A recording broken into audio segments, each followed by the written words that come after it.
Hello दोस्तों, आप सभी को परवीरा भगत चैनल में बहुत बहुत स्वागत करता हूँ। आशा करता हूँ आप सभी अच्छे होंगे, स्वस्थ होंगे और अपने जीवन में मस्त होंगे।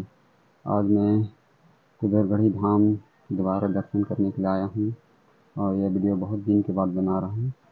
आज मैं कुदरगढ़ी माता के पुराने धाम में जाऊँगा और आप लोगों को दर्शन कराऊँगा, तो आप लोग ब्लॉग में बने रहिएगा।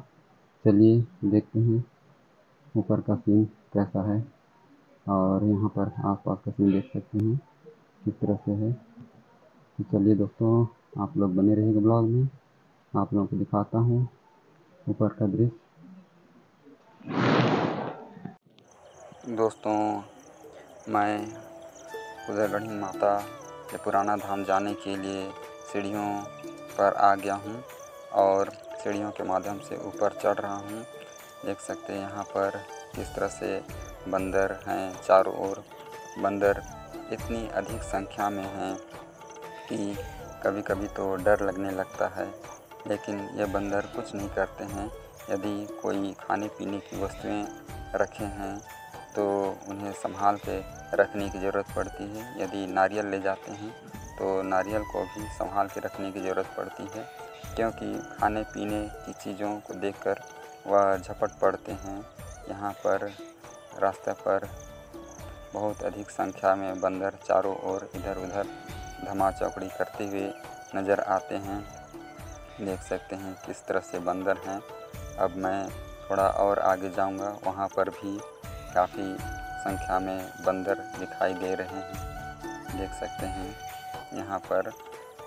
और माता के पुराना धाम जाने के लिए इसी सीढ़ियों के माध्यम से जाना पड़ता है और कुछ ऊंचाई तक जाने के बाद माता के पुराना धाम के लिए एक अलग से रास्ता कट के गया है, जिसमें होकर जाना पड़ता है।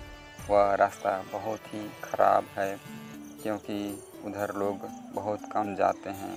वह रास्ता पथरीला है और स्पष्ट पता नहीं चलता है। पत्थरों से भरा पड़ा है वह रास्ता और छोटे छोटे नुकीले पत्थर हैं, जिसकी वजह से काफ़ी परेशानी होती है। और मुख्य रास्ता से लगभग 1.5 से 2 किलोमीटर लगभग पुराना धाम का स्थान है। वहाँ पर माता पहले वहाँ विराजमान थी और ऐसा बताया जाता है कि पंडो जनजाति के लोगों को ही माता ने पहले दर्शन दिया था। इसलिए वहाँ पर जो भी बैगा हैं जो पूजा करते हैं, वह पंडो जनजाति के बैगा वहाँ पर हैं।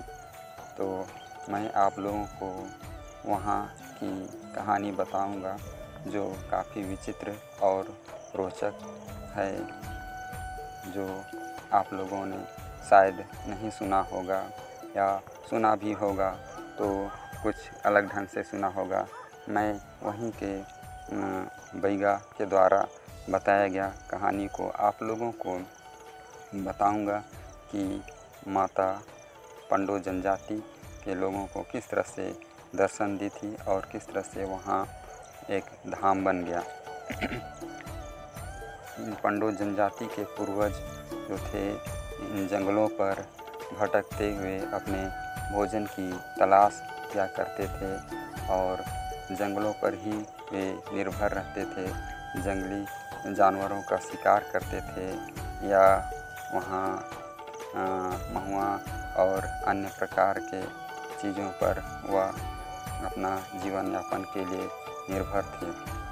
ये देख सकते हैं यहाँ से एक अलग रास्ता गया हुआ है कट कर, इसी में हमें जाना है। यह रास्ता काफ़ी ख़राब है। तो आगे की बात बताता हूँ कि जब पंडो जनजाति के पूर्वज वहाँ पुराना धाम के पास बहुत बड़ा चट्टान है, उसके नीचे में जब महुआ बीनते थे और वहीं पर नीचे विश्राम किया करते थे, तो एक बार की बात है कि वो लोग विश्राम कर रहे थे तो सपने में उन्हें माता ने दर्शन दिया कि उन्होंने कहा कि मैं यहाँ ऊपर चट्टान पे विराजमान हूँ, तुम लोग इतना क्यों परेशान हो रहे हो, यहाँ पर आओ और मेरी पूजा करो, मेरी भक्ति करो, तो मैं आप लोगों को धन धान्य से भर दूँगी और किसी चीज़ की कोई समस्या नहीं होगी, ऐसे माता ने कहा। और सपने में ही एक हिरन उनको दिखाई दिया और उस हिरन का पीछा करते हुए जब चट्टान के उस जगह तक पहुंच गए जहां गुफा था, वहां पर देखे उन्होंने कि माता की खूबसूरत मूर्ति, 2 मूर्ति है और उसकी उन्होंने पूजा अर्चना की। तो उन्होंने वहां पर पूजा की, जिसकी वजह से वे धन संपन्न हो गए। जब उन्होंने आँख खोला तो उसे चेक करने के लिए उन्होंने ऊपर गया तो देखे सचमुच में वहाँ 2 माता की मूर्ति, बहुत सुंदर मूर्ति थी, जिसे वे प्रतिदिन पूजा करने लगे, जिसकी वजह से उनकी धन की समस्या दूर हो गई और इस तरह से माता की प्रसिद्धि फैलने लगी। वे लोग अपने गांव में, आसपास में लोगों को बताने लगे, लोग भी वहां जाकर पूजा अर्चना करने लगे, उनकी भी समस्याएं पूर्ण दूर होने लगी और सभी की मनोकामनाएं पूर्ण होने लगी।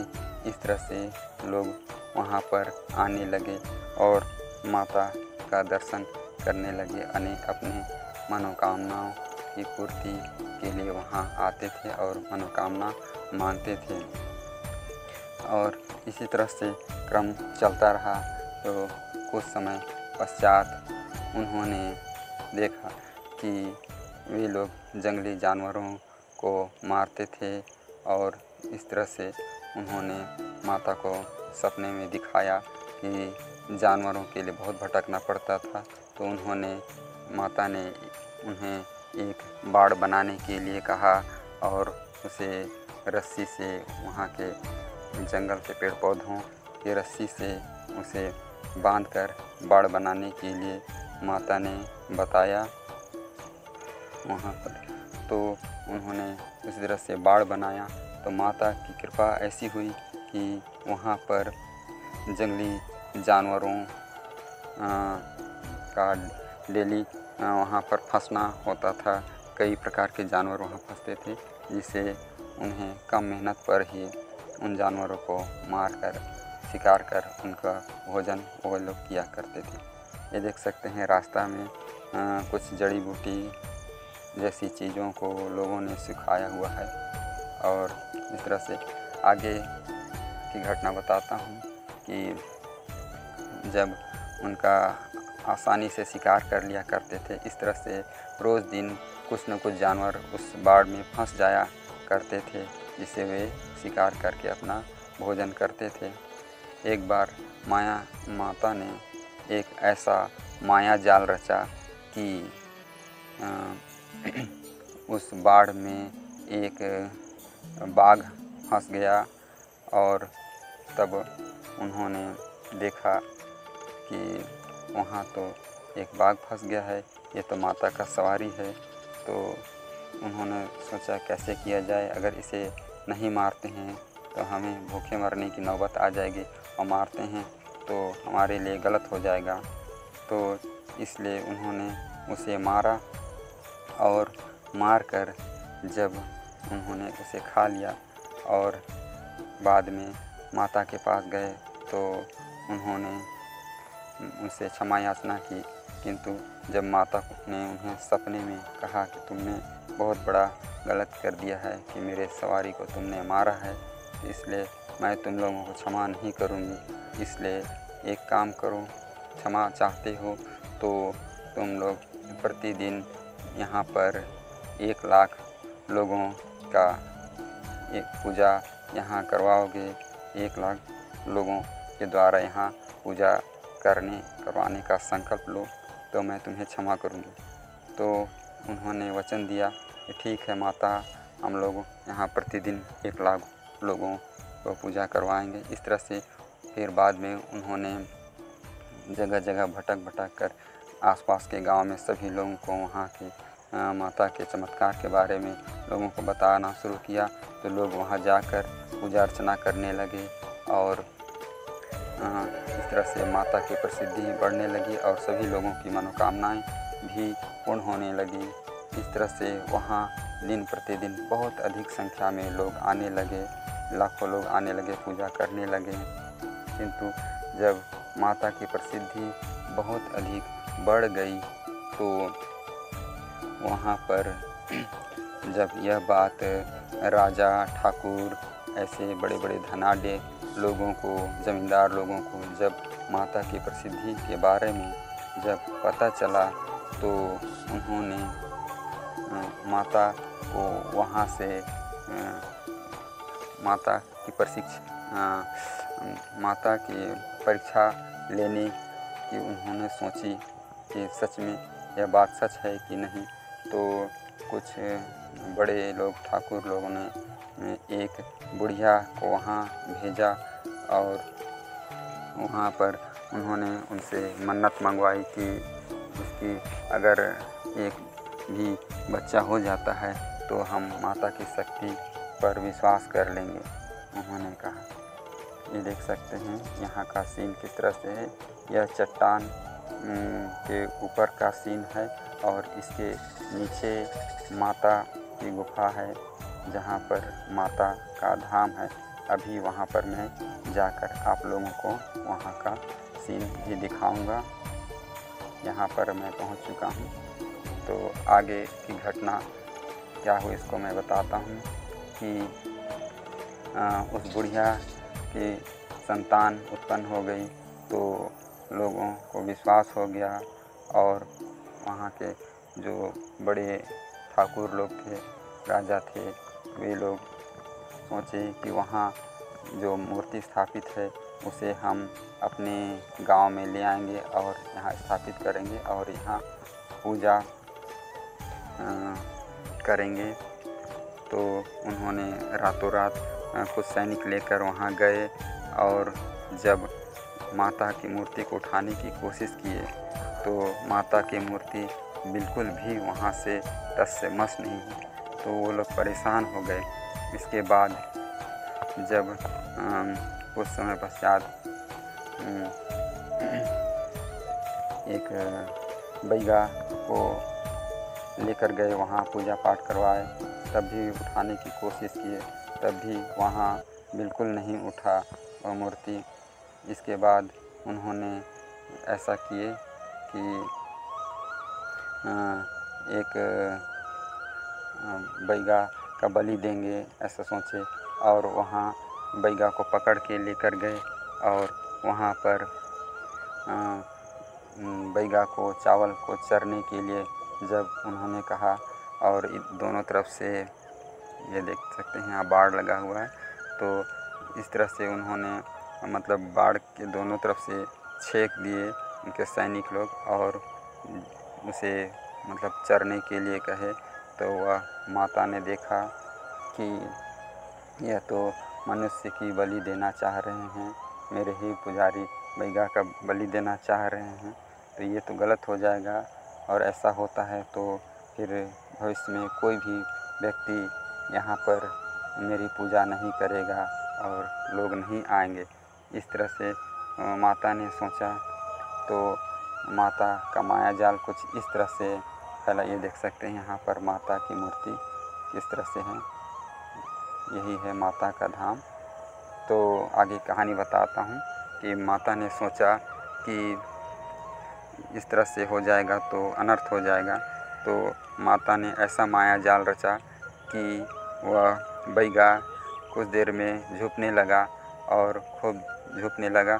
झुकते झुकते उसका ऊपर, क्योंकि एक माता की कृपा से एक भयानक भूत सवार हो गया था जो उसे झुकाने लगा और झुकते झुकते वह अचानक से उस बाढ़ को कूद गया और नीचे मतलब खाई में कूद गया और सही सलामत वहाँ पर खड़ा हो गया नीचे और इस तरह से वह भाग गया। वो लोग देखते रह गए, इस तरह से वे कुछ नहीं कर पाए। फिर उन्होंने माता को ले जाने के लिए एक और प्रयास किया कि कुछ समय पश्चात वो रातों रात आए और एक बड़ा सा हाथी लेके आए, शक्तिशाली हाथी को लेकर आए और जब माता को उठाने के लिए उसके पास लेके गए तो हाथी के मालिक ने भी सोचा कि इतना बड़ा हाथी है, यह उठा नहीं पाएगा, तो फिर ऐसे हाथी को पालने का फ़ायदा ही क्या है। तो हाथी ने भी सोचा कि मैं इतना बड़ा जानवरों में सबसे बड़ा जानवर हूँ और मैं इस छोटे से मूर्ति को उठा नहीं पाऊँगा, तो मेरे इतना शक्तिशाली होने का क्या मतलब है। तो मन ही मन वह हाथी माता से प्रार्थना किया, माता आप मेरे लाज रख लीजिए, मैं इतना शक्तिशाली हूँ और मैं आपको नहीं उठा पाया तो मेरी लाज चली जाएगी, मुझे कोई नहीं मानेगा।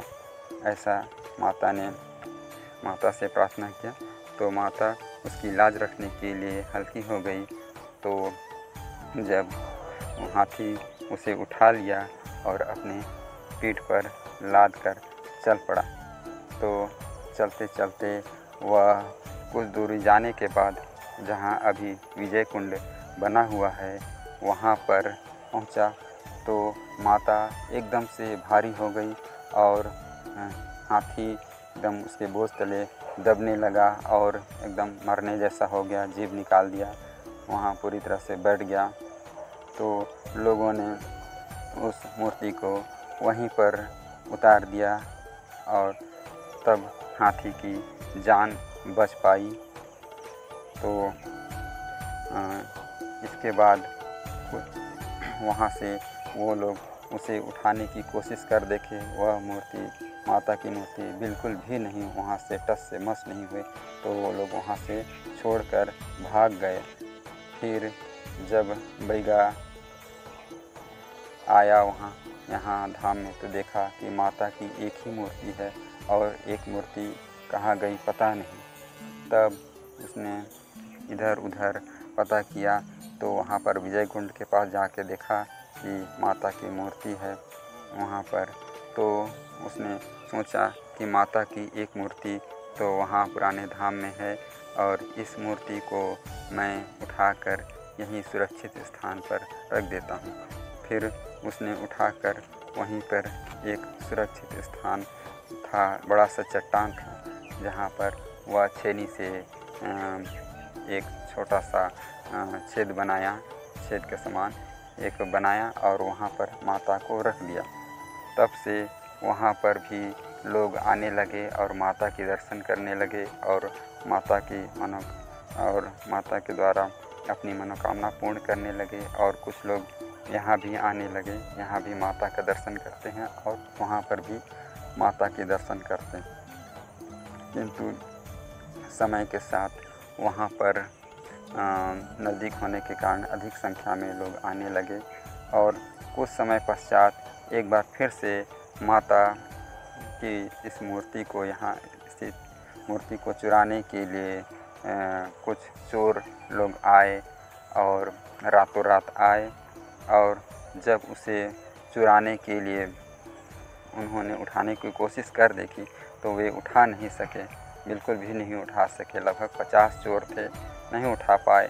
तो वो उन्होंने हथौड़ी या जो भी औजार लाए थे उससे माता की मूर्ति को तोड़ने के लिए उन्होंने कई बार उस पर वार किया, जिसके वजह से माता के नाक और स्तन और इत्यादि वहाँ पे थोड़ा सा टूट फूट गया है। किंतु माता ने उन लोगों को श्राप दिया तो वे पूरे परिवार सहित वह मृत्यु को प्राप्त हो गए। इस तरह से यहाँ की ये कहानी है।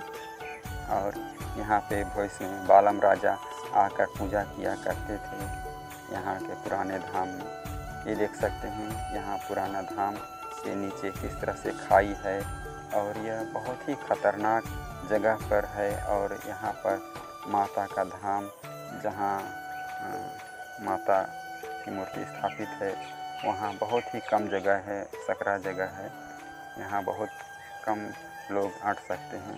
देख सकते हैं कितना खतरनाक है और ऊपर में यह लकड़ी के माध्यम से वहाँ पर टिका हुआ है। देख सकते हैं यहाँ पर यह जगह कितना खतरनाक।